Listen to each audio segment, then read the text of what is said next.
Om Namo Bhagavate Vasudevaya.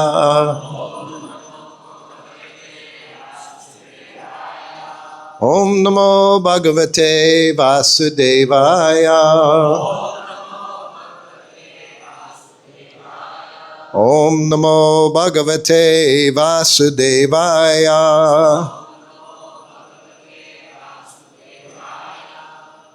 Today we're reading from Srimad Bhagavatam, Canto 10, Chapter 85, Text 51.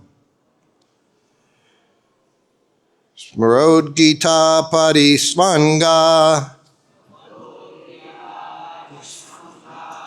Patanga Shudra Bridgrini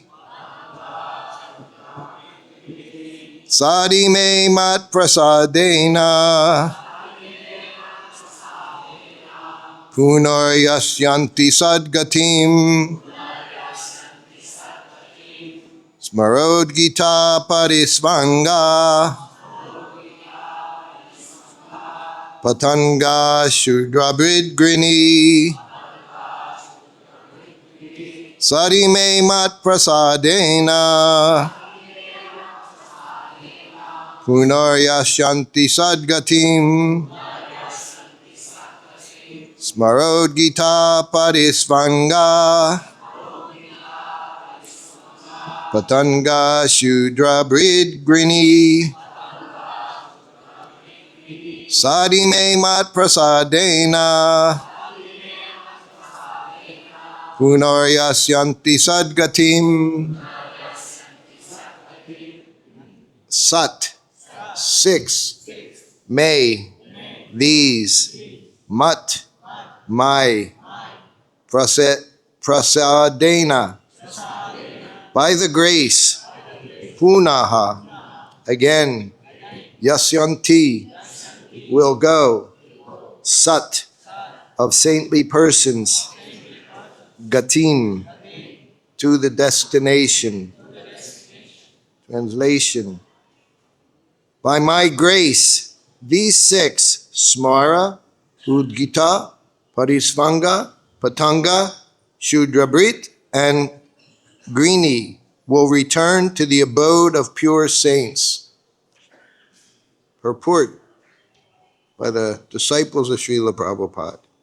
These are the names of the 6 children the 6 children first had when they were sons of Marichi. The oldest, Smara, was called Kirtiman when born again to Vasudeva, as recorded in Srimad Bhagavatam 10.157. Kirtimantam pratanajam kamsayan nakunda dubi. Aparyamasa krichena sonritad ati valaha. Vasudeva was very much disturbed by the fear of becoming a liar by breaking his promise. Thus, with great pain, he delivered his firstborn son, named Kirtiman, into the hands of Kamsa.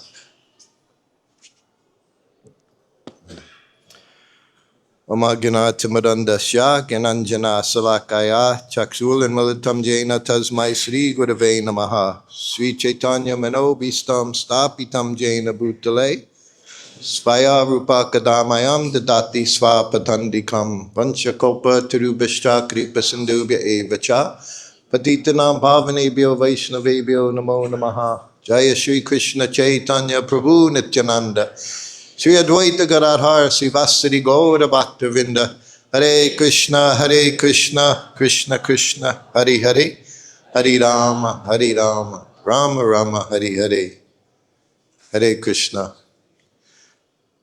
So it's an honor to be here today amongst all of you. It's actually, I think, the first class I've given here in Vrindavan since mid-October. Mid-October? No. September. Anyway, I wound up in South Africa for the 50th anniversary. You know, we were there from October 3rd till October 18th. Here, of course, in this, what I find significant is how Vasudeva was disturbed by fear of becoming a liar by breaking his promise.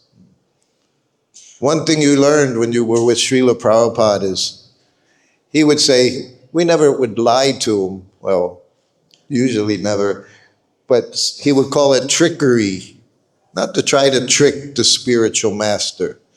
Many, many instances where devotees would try to trick the spiritual master. Many times it came when they would try to get a pair of his shoes. And the process for doing it was to buy exactly the same shoe. And then, of course, take his shoes that he had worn without even telling him and put the new shoes in their place. Of course, Prabhupada knew right away. And he would tell them, don't try to trick your spiritual master. Anyway, in South Africa, we were there for 50th anniversary. Actually, I've had a lot of opportunities somehow or other over the last 6 months to travel. We were in Boston for the 60th anniversary, Srila Prabhupada's arrival in Boston Harbor. That was back September 14th. So we were there for that. Prabhupada changed the world. When he left India, Krishna's pure devotee, that was his first stop, Boston Harbor. And the captain, Captain Pandai, he took Prabhupada off of the Jaladuta and they walked down this one street. That whole street now is like the most prestigious street in all of Boston. All the big, big branded stores are there, big jewelry. Everywhere he walked, it's like he just deposited so much opulence everywhere. And the harbor itself, they redid the whole Boston Harbor. Everything looks so beautiful. I attribute all of it to Srila Prabhupada. And then a month later, 3 weeks later, we went to Durban, South Africa, for the 50th anniversary. Prabhupada arrived there on the 4th, October 4th. And he was there for 10 days. Every day he spoke somewhere. Every evening he spoke in a different place. It was Lakshmi Narayan Temple, this facility, so many facilities. Every night a different spot. So every night we went to that place. We were there for 50th anniversary. Wherever Srila Prabhupada spoke there in South Africa, in Durban. 1975.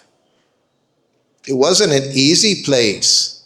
1975, many of you will know, at that time, apartheid was going on. I always heard that word over the years, but and I understood it was a segregation, racist, but I didn't know to the extent what was going on. But I got a very clear picture of it by hearing from the devotees, Shuddhi Prabhu and Bhakti Chaitanya Swami, Madhava, my godbrother Madhava Prabhu, describing what it was like then. Prabhupada had a passport, his passport at that time, and it said in his passport, visas valid for all countries except South Africa. That's what apartheid was like. When you were in Durban at that time, there were 3 different communities. There was the white people, the British. They had, all their spots were in the hills, beautiful houses, lots of ground. Then you had the Indians that were coming. They had come generations ago as slaves doing the work there in South Africa. But now, a few generations later, they were doing business, other things. But they had their community. And then the Africans, the black Africans, they had their community, and no mixing was even allowed. When Prabhupada arrived at the airport, his white disciples were told, don't go, because he was Indian. He had an Indian body. And of course, if they were to go, they would have to offer obeisances to him right in the airport. White people offering obeisances to an Indian Swami. It was against the law. They could be arrested. Our godbrother, Shruti Prabhu, he lived with an Indian family. He was under threat every day of being arrested, mixing classes. I heard a class the other day from Srila Prabhupada talking about Acharya. And he describes everyone wants to become Acharya, 10,000 devotees and then millions of devotees. Acharya. We know Acharya means teach by example. Of course, then we have founder Acharya. That's very special, very significant, founder Acharya. 1973, I was with Srila Prabhupada when they moved ISKCON Press from New York City to Los Angeles. Finally, it became BBT, Bhakti-Vedanta Book Trust. Shruti also knows much about Bhakti-Vedanta Book Trust. His mother, the lawyer, helped form it with Srila Prabhupada. Book Trust, to protect it from everything else going on in his ISKCON society. So they had beautiful buildings, Watsika Avenue, Los Angeles, New Dwarka, which means opulence, some of the most opulent deities, 70 apartment flats right across the street from the temple, all filled with devotees. So Prabhupada had the whole BBT department move. And it wasn't like, well, BBT is going to Los Angeles from New York City, 5,000 kilometers away. If you want, you can go to Los Angeles. We didn't have a choice in those days. We were all just servants of Srila Prabhupada. BBT's going to Los Angeles. Pack your bags. Pack your paintbrushes. We're all going to Los Angeles. There wasn't a question of, well, let me see if I can make that arrangement. I have a family. I have people I'm close to here in New York. No. Prabhupada sent everyone to LA. Whatever he wanted, that's what we did. So they got there, and Prabhupada came some months later, the spring of 73, and the head of BBT in Los Angeles, Rameshwar Prabhu, he was very big in distributing Srila Prabhupada's books. He went right to the manager of BBT. And they had a warehouse, big warehouse. This was our first big BBT warehouse, filled hundreds of thousands of Srila Prabhupada's books, packed from the floor on pallets, 20 feet high, 10 meters high, going up. Books, Prabhupada's books everywhere. So Rameshwar took them. Prabhupada's rooms were right across the street. His flat was right across the street. So after breakfast in the morning, he took to show Prabhupada BBT, Bhakti-Vedanta Book Trust. And they went out in front on the sidewalk, and they're looking beautiful, all new letters, shiny, bronze-looking letters, BBT logo, Bhakti-Vedanta Book Trust. And Prabhuji, he was very happy to show Prabhupada how they had made such advancement, how things had increased so much. Prabhupada's looking, and I'm standing right next to Prabhupada, one side, Rameshwar's on the other side. And Prabhupada looks. He wasn't smiling. He said, "Where's my name?" No, not funny. Why doesn't it say, Founder Acharya, His Divine Grace, A.C. Bhaktivedanta Swami Prabhupada? Everything's personal. Everything belongs to the founder Acharya, Srila Prabhupada. A godbrother this morning asked me, you going to say anything new, or are you just going to repeat? I said, that's all we do is repeat. I said, we don't have anything new to offer. We repeat. Huh? Prabhupada, one lecture, he says, what is this, my opinion? We have no opinion. All we do is repeat the previous acharyas. That's our business. There's nothing new, Prabhupada would say. There's nothing new for us to add. We hear from the 12 Mahajans. We hear from all of our acharyas in our line, the 6 Goswamis. But our fortune, our amazing fortune is we have Srila Prabhupada, the founder acharya of the International Society for Krishna Consciousness. Everything he's given us has come from the previous acharyas. Huh? I watched him every night. Sometimes I watched, most of the time I was sleeping, 1 o'clock in the morning, 2 o'clock in the morning, right next to his sitting room. And he's speaking on the dictaphone. Huh? Like he said, every word Krishna's dictating. And I could hear, sometimes I would wake up, his deep voice, depending. Here I could hear him when he was in the sitting room doing his translating here. I was in a little room just next door, right next door, and I could hear him. The founder acharya. It's wonderful. Prabhupada said, of course, we can read the books of the Goswamis, all the acharyas in our line. But what he impressed upon me over and over and over again, that everything is in my books. Everything. Not that there's somewhere else you have to go. There's a few of us here. Daiva Shakti, she could tell you. Myself. When Prabhupada was here, we only had one instruction. Don't go anywhere. Me, I couldn't even leave my room without his permission. What to speak of walking outside onto the street? I sat in my room, waited. In 1974, Prabhupada was very ill for 2 months.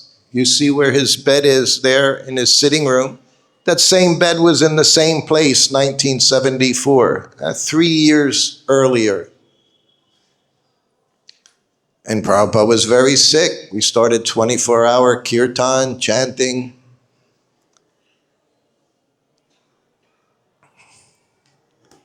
And many of us were there 24 hours a day. Then Prabhupada started to recover. At that time, I got malaria. Anyway, my godbrother, good friend, Kaladri, he was there. We were both joined in New Vrindavan, way back, opened up Bahulaban Farm, 1971. And then him and I, we got Brahmin initiation together. Just Kaladri and I, at that same place, New Dwarka, Los Angeles. Kirtanananda brought us into the room, said, Prabhupada, can you give them Brahmin initiation? He did it right there. There was no ceremonies, nothing. He said, come sit. Showed the Fed, showed how to count. So he gave it to Kaladri, then he gave it to me. And then he looked, he said, someday you attend Jagya, fire Jagya. He said, you attend the ceremony. But that was it. Took 5 minutes. He gave us both Brahmin initiation in his room in New Dwarka. That was 1972, May. So now we're here together in Vrindavan. 2.5 years later, September 1974. I'm taking care of Srila Prabhupada. Kaladri's helping taking care of Srila Prabhupada. Then I got malaria. Kaladri's taking care of Prabhupada, taking care of me. Then I recovered. Prabhupada rang the bell. I went into the room. He said, call Kuladri. We were like brothers. We looked like we could have been brothers. We went in the room together, offered obeisances. Prabhupada looked at us. He said, you two Brahmin brothers. He remembered he gave us Brahmin initiation together 2.5 years before. We didn't know what he was talking about. He called us Brahmin brothers. It was just a few months ago. His wife explained it to us, why he called us brothers. She said, you got Brahmin initiation together. Prabhupada gave it to you right on the spot. He remembered us too, sitting in front of him there in Los Angeles, shaking, getting Brahmin initiation. He said, you two Brahmin boy brothers. He said, you go to the Jamuna and spend the day there. He gave us permission to walk outside of his room. We went to the Jamuna, laid there, got clay, nice wet clay, spread it all over us, watched the turtles in the water bobbing up and down, because Prabhupada said we could do it. Founder Acharya. It's one thing to be Acharya. That word can be used in different ways. We know we have our expert here, maybe he's here somewhere, Basu Ghosh Prabhu. So many meanings for guru, so many meanings for Acharya. In 1977, Prabhupada gave that very famous talk saying there'll be the disciple of my disciples. And then he said, you'll become a regular guru. He even made that term regular guru. Simple. Give initiation, give the holy name. A guru. But not like founder Acharya. Prabhupada saw his book. That same month it happened. He didn't see his name on his book. It said, A.C. Bhaktivedanta Swami. He said, what is this? Founder Acharya. Imagine, he had to tell us. We were so foolish, so ignorant. We didn't understand. Do we understand who is Srila Prabhupada? Who he is in this society? I know here in Vrindavan, like I said, we were trained. You don't go anywhere. We go anywhere. Prabhupada also authorized go around, see the different temples. But his idea was always to hear philosophy, and not opinions from different people, different gurus, different swamis. Not opinions, not interested in people's opinions. He said, where you're sitting. One day, his secretary, Prabhupada rang the bell, called my secretary, said, oh, he's not here. It's like 2 o'clock in the afternoon. He's not here. What do you mean he's not here? It's his secretary. So finally he came back. Prabhupada wants to see you. I told you that was one of our famous lines when you traveled with Prabhupada in his entourage. Prabhupada wants to see you and he's really mad. If he wants to see you, generally he's mad. If he wanted to see me, but we would delight saying he wants to see you, he's really mad. Means he's not mad at me, he's mad at you this time. It's your turn to face the fire, to face founder Acharya. What are you doing? He came in the room, offered obeisances. We all knew we'd offer obeisances just like dogs. Put your head down, you don't even want, you're waiting to get smacked on your nose by Prabhupada. You know, that's what you do with the dog. You smack him with the newspaper, whack. So we knew we'd get smacked by Prabhupada. He looked at his secretary, where were you? Oh, Prabhupada, I was taking darshan, going to the temples.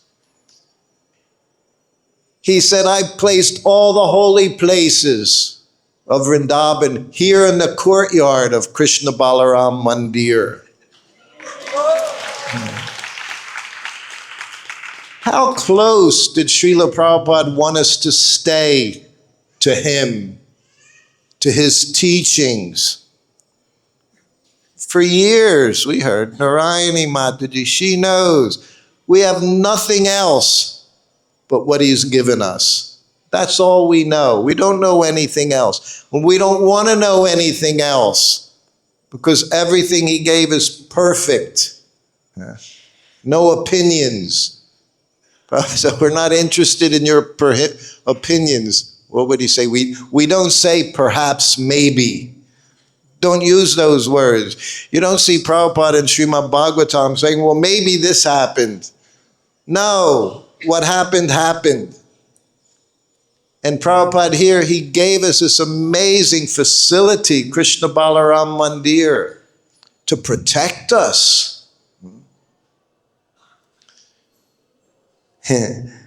Sometimes I use the analogy of the, we call it hurricanes in the States. They call cyclones, hurricane. There was just a very big one, destroyed Jamaica, just leveled it off, just in 2 hours. Winds of, I don't know, like 180 miles an hour, 300 kilometers an hour winds. If you've all seen hurricanes on the maps, you know, they make them nice and colorful and everything. And you see right in the center, nothing. It's calm, completely calm in the eye. And right outside are the most fierce winds. And as it goes further out, it becomes less and less. But right outside that center is destruction, nothing but destruction. I would say that's what it was like being with Srila Prabhupada. You stayed very close to him, you're protected from all Maya, all those winds. Even the birds they fly with in the eye of the hurricane, they'll do it for days before the hurricane slows down enough that they can leave. That eye, when Prabhupada was here, those winds are no more fierce. They're most fierce right here in Vrindavan. You come to Vrindavan, you have to be very careful. I said, Prabhupada, one day, 2.5 years, one day he told me I could leave my room in 2.5 years. People say I'm a fanatic. I am. I said, I learned it from Prabhupada. He was a fanatic. He only wanted us to hear from him. Everything through him. Everything through him. And then you do that enough, your life, you can hear from the Acharyas, you can understand it through our founder Acharya. He set up this society. Everything perfectly how he wanted it to go. That's what founder Acharya means. And that's why I said everywhere you put that. We make any little leaflet up for a program. Tonight we're doing this, Gurpurn. Always you'll see one side, ISKCON Vrindavan, other side, founder Acharya, A.C. Bhakti-Vedanta Swami Srila Prabhupada. He had to tell us that over and over and over. Because we didn't understand. Everything was coming through him. And he made us understand it over and over and over. Everywhere I went, it was the same. And he would tell you to do something, that's it. There's no question. I hear that expression now too, blindly following. Yes. Prabhupada said, you ask all your questions before you're initiated. Then you question your spiritual master. After that, whatever he tells you to do, you do it. Somebody asked why. He said, you don't ask why. You want to know what surrender is like? You spend time with the pure devotee, the founder Acharya. You'll know what it's like to surrender. I think. You never say I think to Prabhupada. I think. So there in South Africa, in the midst of apartheid, with a passport that said good for every country except South Africa, he went to South Africa. That's Acharya. You want to be an Acharya? You have to do like an Acharya. He didn't go to places, easy peasy places. He went to difficult places to preach. He went to those places. He invited everyone in. Indians, blacks, whites. He would see them sometimes. Because the Indian community was in the place he was speaking, and he would see the Africans walking by. He said, tell them to come in. That was against the law. He didn't care for their law. He only knew one law. Law of Srimad Bhagavatam, Bhagavad-Gita, his spiritual master's order to preach all around in the English language. So he didn't just think, well, this place, oh, that'll be difficult going to South Africa. I was with him 2 years earlier when we went to Africa. They didn't even let him in the country. They canceled the visa. Prabhupada wound up going to London, 12 hours away. He had to take another flight. They wouldn't let him in. But did it stop him from preaching? Just went back again. He went to Mauritius. He went to South Africa. He went to Nairobi, Kenya. Everywhere. Put his lotus footprint everywhere. Pure devotee. Purified the place. Sanctified the people there. And what did he say to them? He spent 10 days there. 2 weeks. Durban, Johannesburg. He never mentioned apartheid. He didn't start speaking, going against it. You have to do this, you have to do that. All he preached was the cult of Sri Chaitanya Mahaprabhu. Understand? That's our business. He said all these things are going to go on in the material world. Not your business. Don't worry about it. He said everything will go on with or without your aid, your assistance. Everything will going on. We have only one business. Spread the glories of Lord Chaitanya Mahaprabhu. Speak the pastimes of the Lord. Repeat. That's all we do is repeat. Don't manufacture. Dinabandhu Prabhu every day is going to these places. What is he doing? He's repeating. He's not making up stories. At least I don't think he does. I don't know. He's repeating. This is our business. Chant Hare Krishna and tell others, chant Hare Krishna. Very simple. But if you do it in places where it's difficult, it's like Satyanarayan Prabhu now is getting translation of Bhagavad-Gita into one Muslim language. This is wonderful. Told you right here, very first Kartik. I wanted to read you something. Who knows anything Prabhupada said about Kartik? Can't find anything. 1972, we didn't offer lamps, Radha Damodar Temple. We went to Bhagavatam class in the morning, and we went to Bhakti Rasamrita class, Nectar of Devotion class in the evening. That was our Kartik. But there's very little said about Kartik. But I found something. It was very obscure, just like trying to find Radharani in Srimad Bhagavatam. And this is in a letter to Jayapataka Swami in 1969. I'll read it to you just as it says. You have asked about the specialness of the month of Kartikeya. We knew so little about Kartik.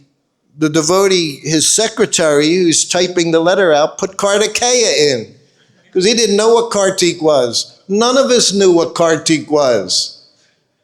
Everybody here, all the Indians, they know Kartik, all about Kartik. get special blessings. Last 5 days, we didn't know anything. First 5 days, last 5 days, just another day to us. Go out on Harinam. That's all we knew.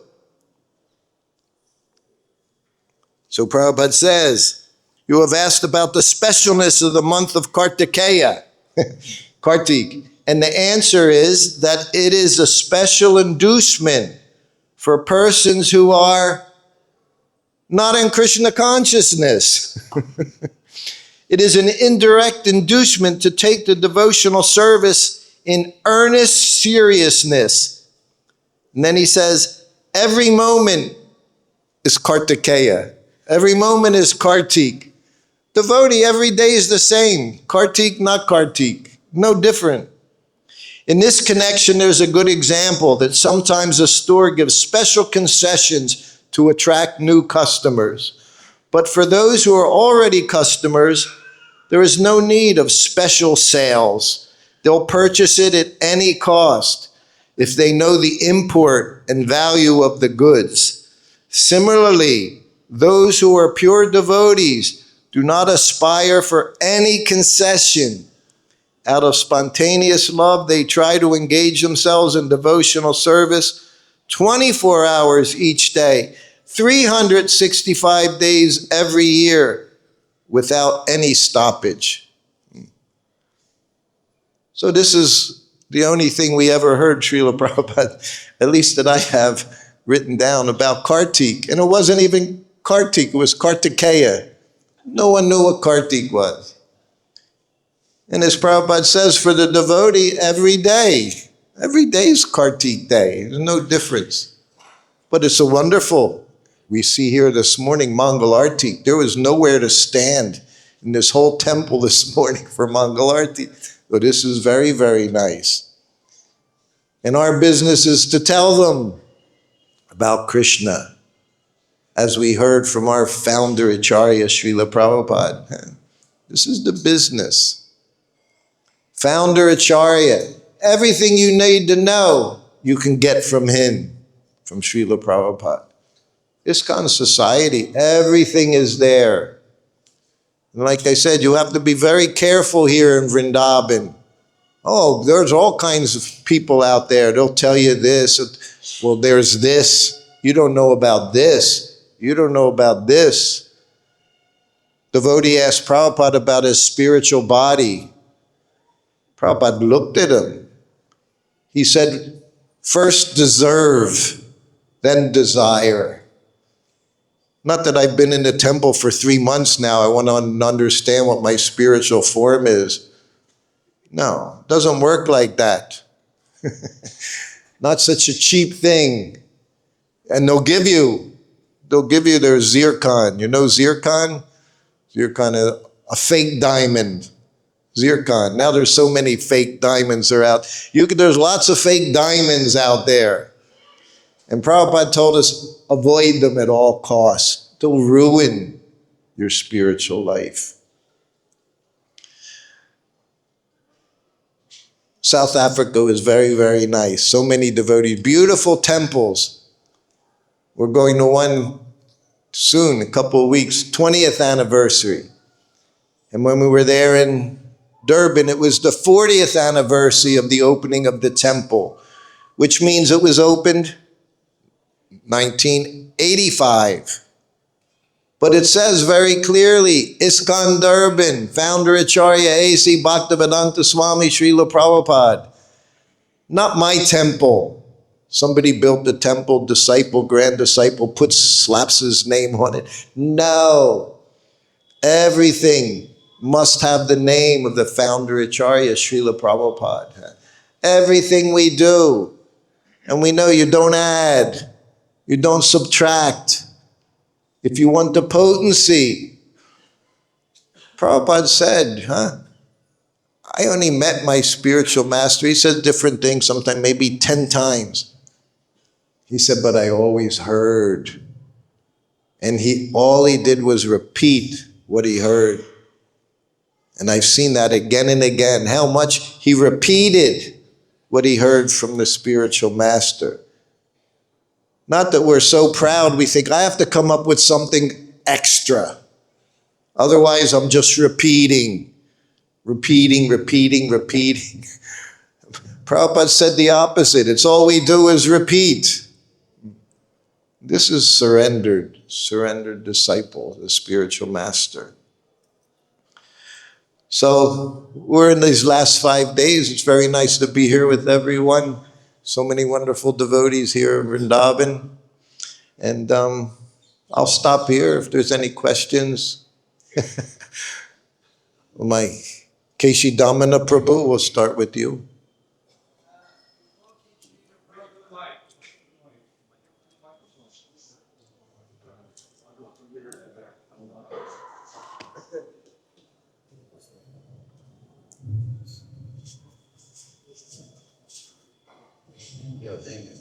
So, very interesting thing, Prabhu. Nice class, thank you. You both in Srila Prabhupada in regard to the spiritual body. First deserve, then desire.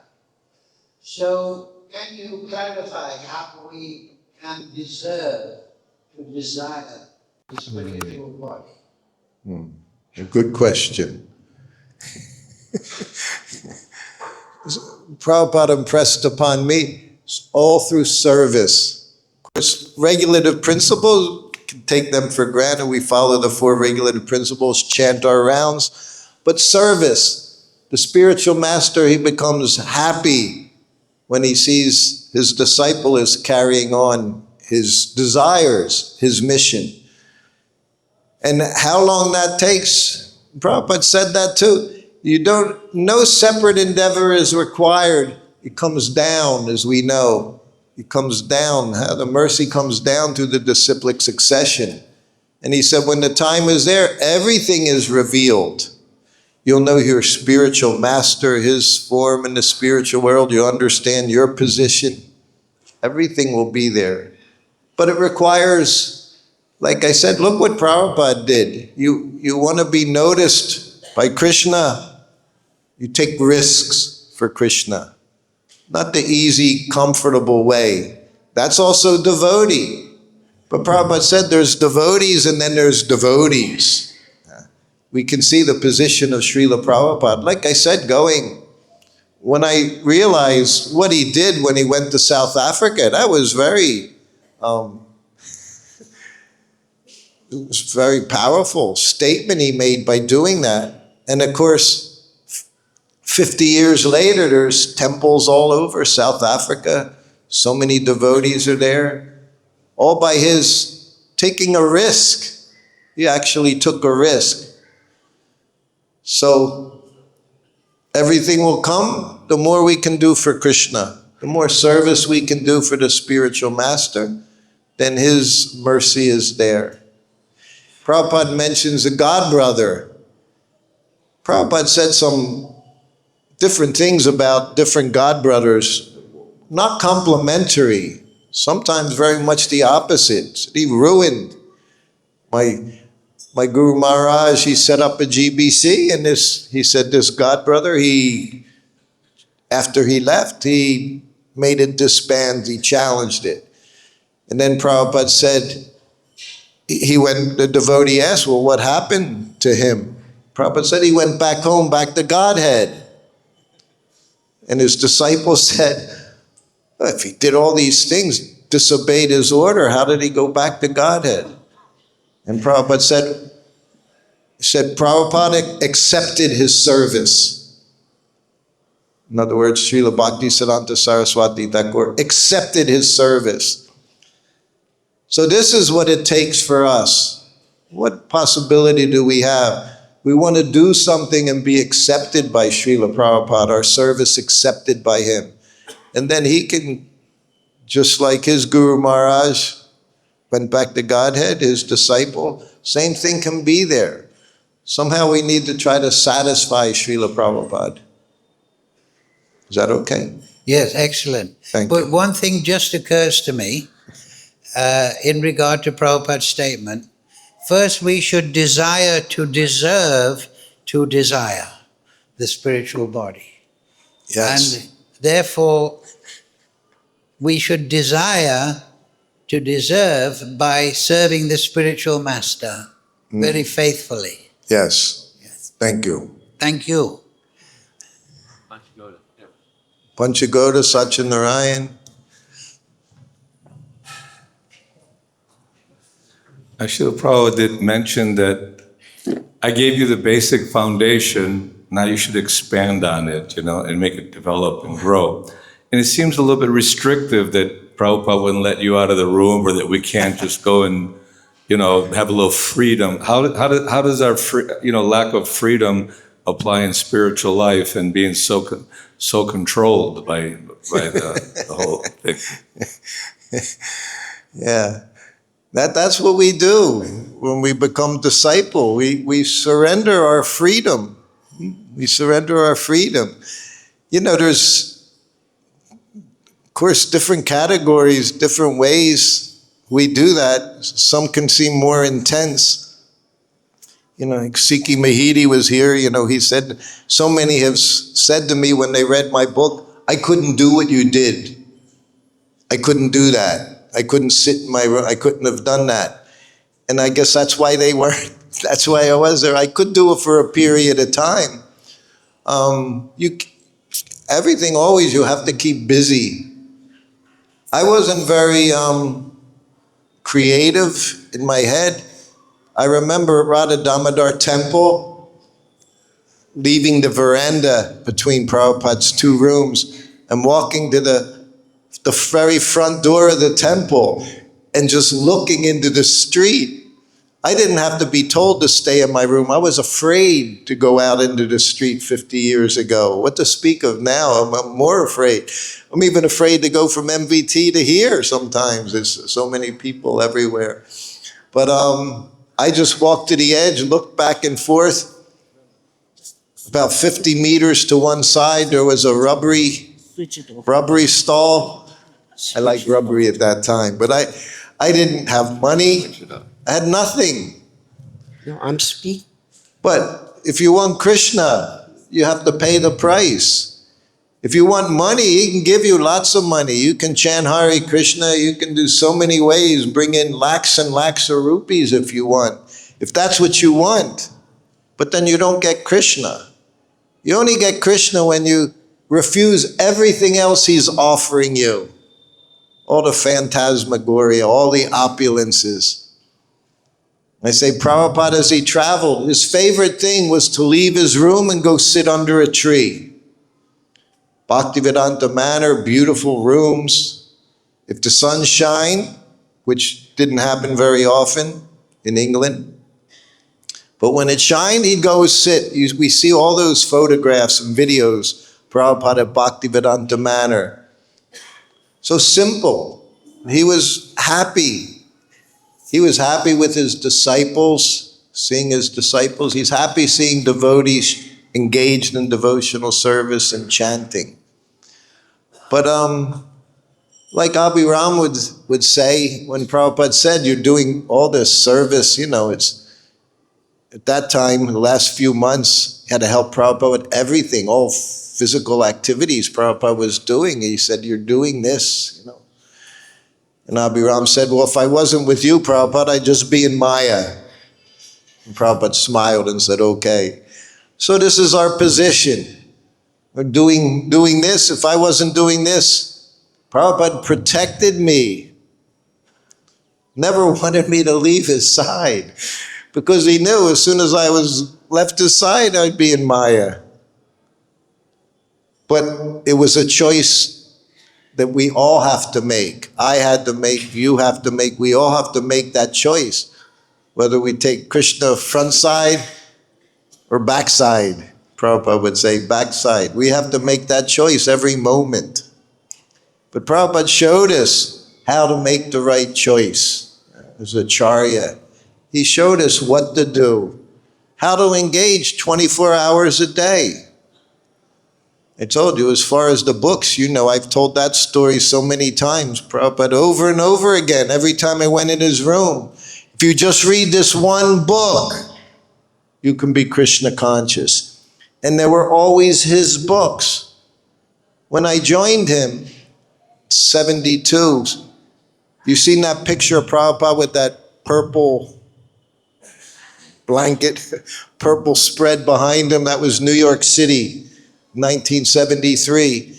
I think there's 6 books, Prabhupada's books. First canto, Nectar of Devotion, Teachings of Lord Chaitanya, Bhagavad-Gita. Every month, another book came. Prabhupada was producing a book a month. And as we were traveling everywhere, if a book arrived, they'd airship it right to Prabhupada. So many pictures you see, Prabhupada looking, smiling, looking at his book. So happy. By the time I left in 75, there was 40 of his books on the bookshelf. 5th canto was there, Chaitanya Charitamrita was there, and every center in Prabhupada's room there was a bookshelf. And on that bookshelf were only Prabhupada's books. I never saw him read any other literature, and I was with him. He relished reading his books. It's not that they're, entry-level books. He's taking everything from what he's reading and condensing it, taking the words of all the previous acharyas and delivering that to us. Not entry-level. Nectar devotion, who's going to say that entry-level? You need more? I never saw Prabhupada read anything except his books. I can't say he never did, but I can tell you very clearly there were no other books in his room. There was Bhagavatam, Black Bhagavatam. It was no bigger than this. We called it the Black Bhagavatam. We denoted things by color. And that had all 12 cantos in it, in Sanskrit. That was it. No commentary, nothing.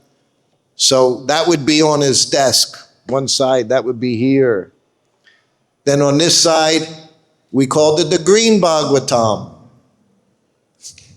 It was big, like A4 size, big. And there was one of them for each canto. And that had the commentaries by the acharyas, Sridhar Swami, Vidyabhusana,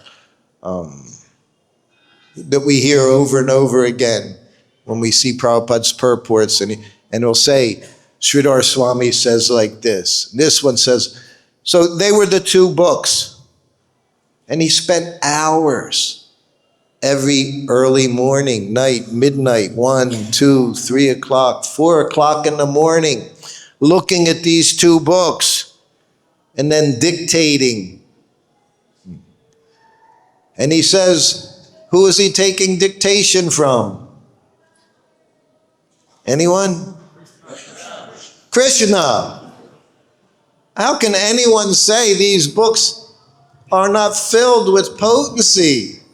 Prabhupada says they're coming right from Krishna. That's what he said to me. Krishna is in every word. He said, you read one word in this book, you can be Krishna conscious. That's what I learned from him. You're going to hear so many things here in Vrindavan. You don't even have to go outside of the temple to hear other opinions. Right inside the temple, you hear so many opinions. And you just look at them and say, I don't have an opinion. All I know is Prabhupada's opinion. Everything else, not in here. Okay. Yes, Satyanarayan Prabhu. I wanted to thank you very much for mentioning the Arabic Bhagavad-Gita. Thank you for mentioning. We already have that. So this is I think Prabhupada would be happy if I clarified that this is the Arabic Srimad Bhagavatam that we're coming out with. And you mentioned about taking risks. I just wanted to mention that our translators were translating in Lebanon when Lebanon's being bombed. Their houses would shake and they would still be translating. So, and between the bombings, there's a little piece when everything is everyone's in shock. They managed to get a taxi to the airport to go to Montreal.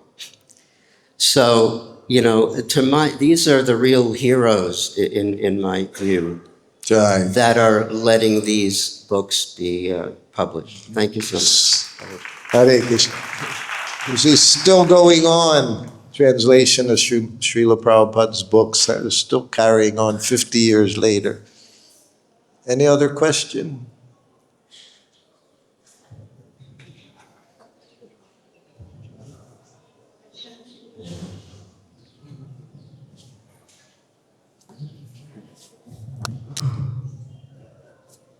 Hare Krishna, Prabhuji.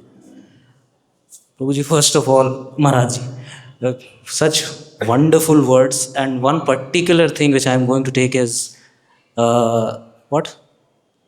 Just repeat. Don't manufacture. Wonderful. So, you. and the thing, Prabhuji, my question is, Prabhuji, you told founder Acharya, Prabhupada, founder Acharya of Krishna consciousness, founder.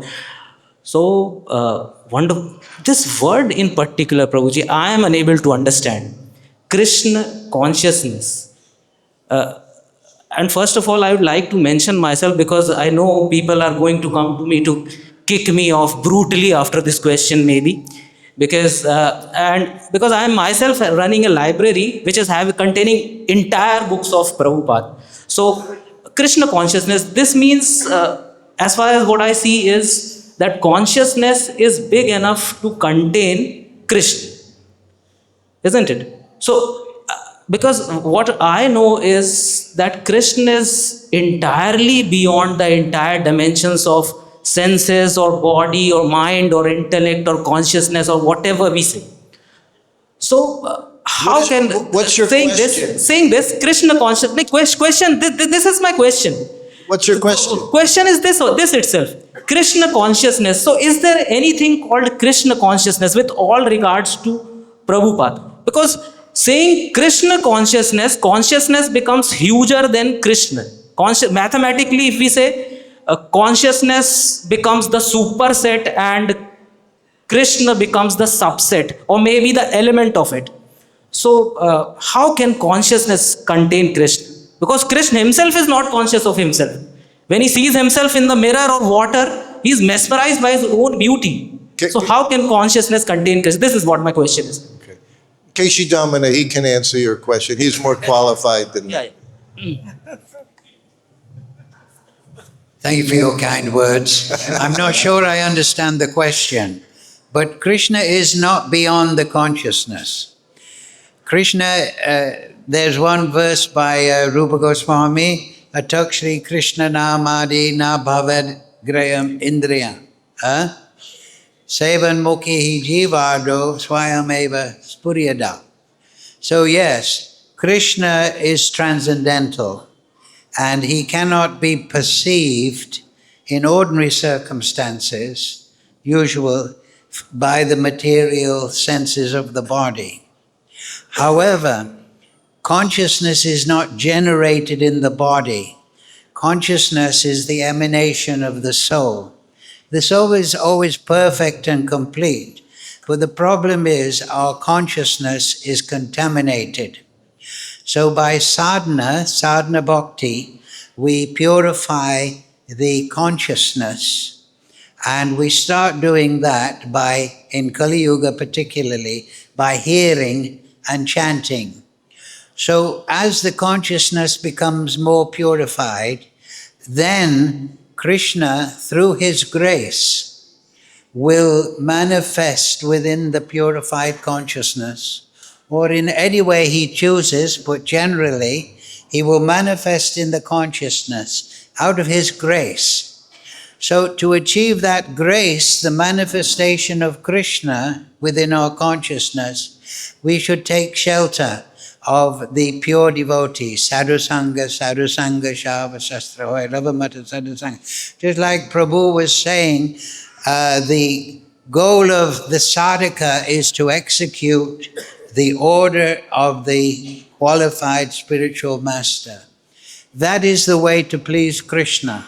And when Krishna is pleased, he manifests within the consciousness of the devotees. And that is the simple process. By the grace of Guru and sadhana bhakti, living according to the spiritual master and constantly endeavoring, then Krishna will give us the mercy of his darshan in his form, in his words, in his presence. So we should look forward for those moments and use that as our inspiration in executing the order of the great devotees, Mahajayana Gatasvapanta. Is that clear? Thank you. There's one more question up front here. Last Thank you for your question. Go ahead. Hare Krishna Prabhuji, I'm very grateful for your wonderful class and been here listening to you for a quite long time, last five years. It's very beautiful to see that how you are connecting everything to Srila Prabhupada and all the pastimes and all the leelas of Srila Prabhupada. How we can develop this thing in our daily, and I'm observing this in ISKCON also, that the prominence of Srila Prabhupada, how it should be elevated, or how, as you took the class, how we can also repeat and we can also tell to other people and for our own selves about Prabhupada and being, I would say, this like magnetized, Prabhupadized in one way. So how we can do that?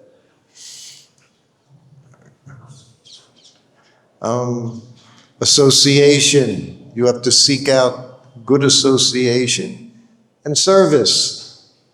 Prabhupada told me, you show your love by service. Our whole society has one purpose, love of Krishna, develop love of Krishna. And Prabhupada told me very directly, service is love. So not that we just come up and give me your blessings. Blessings are there through service. Not through someone saying, yeah, I give you my blessing. No one can give you blessings. You have to earn your blessings through service. The only thing we can do is service. And then you find those people that inspire you, enthuse you in service. That's very important. And Prabhupada would always say that. Come alone. He said, you don't go to Radhakund. You know, when do we are able to follow different instructions, just like Upadeshamrita? You can read it. You can read that book in one afternoon, entire Upadeshamrita from start to finish. And by the end, you're going to go live in Radhakund and dunk yourself in Radhakund. No, it's not that easy. Like he said, first deserve, then desire. You can spend, what did Prabhupada say? Crores of my lifetimes. This is how a devotee thinks. I'm never deserving. What do I deserve? But through the mercy of Guru and Krishna, everything can come. I think we'll stop here. It's already late. And Srila Prabhupada ki jai. Thank you very much. Hare Krishna. Hare Krishna, Krishna Krishna, Hare Hare.